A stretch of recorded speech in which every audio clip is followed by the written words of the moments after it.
ആലപ്പുഴയിലെ ബി.ജെ.പി. നേതാവായിരുന്ന രഞ്ജിത്ത് ശ്രീനിവാസിനെ കൊലപ്പെടുത്തിയ കേസിൽ ഇന്ന് വിധി പറയും.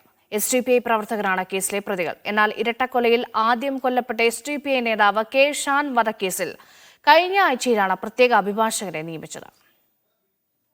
2021 ഡിസംബറിലാണ് ആലപ്പുഴ നഗരത്തെ ഞെട്ടിച്ച കൊലപാതക പരമ്പര നടക്കുന്നത്.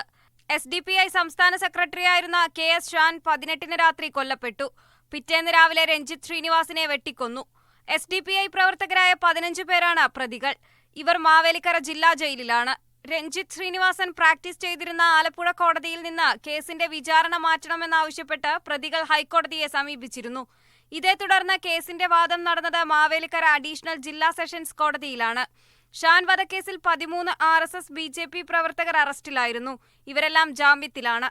കേസ് ആലപ്പുഴ അഡീഷണൽ സെഷൻസ് കോടതി അടുത്ത മാസം 2-ന് വീണ്ടും പരിഗണിക്കും.